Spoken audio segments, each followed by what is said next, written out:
నేను అంటున్నా ఒక ఎమ్మెల్యేనో ఇక ముఖ్యమంత్రి దాకొద్దు సుమా, ఎమ్మెల్యేనే చూసుకుందాము. ఏ ఎమ్మెల్యే గవర్నమెంట్ దవాఖానలో చికిత్స చేసుకున్నాడు? ఉన్నాడండి, ఉన్నాడు, గుమ్మడి నర్సయ్య ఉన్నాడు అని చెప్పేసి గటువంటి మేధావుల పేర్లు లేకపోతే ఉన్నతంగా బతికిన వాళ్ళ పేర్లు కాకుండా ఇప్పుడున్నటువంటి జనరేషన్లో ఎవరు అని అన్నది ఒక పేరు చెప్పండి మిత్రులారా. గవర్నమెంట్ స్కూళ్ళల్లో ఎమ్మెల్యే గారి పిల్లగాడు చదువుతూ ఉన్నాడు, లేకపోతే ప్రభుత్వ అధికారిని అయినటువంటి మేడం గారి కుమారుడు ఈ ప్రభుత్వ పాఠశాలలో చదువుతున్నాడు అని అన్నది ఒక్కరి పేరు చెప్పుంటే.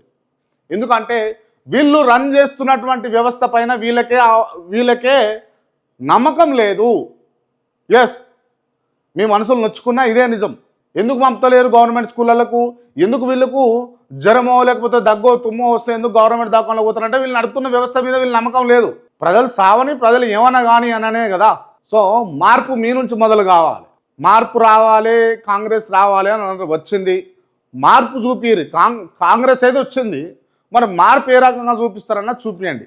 మార్పు అంటే గిదేనా అనేటట్టు ఉండాలి. కానీ ఇక మార్పు అని చెప్పిండు మమ్మల్ని మసిబూసి మారేడుకాయ చేస్తున్నాను తెలంగాణ ప్రజలు అనుకోవద్దు. ఇది కాంగ్రెస్ పార్టీలో ఉన్నటువంటి అందరి నాయకులకు వర్తిస్తుంది సుమా.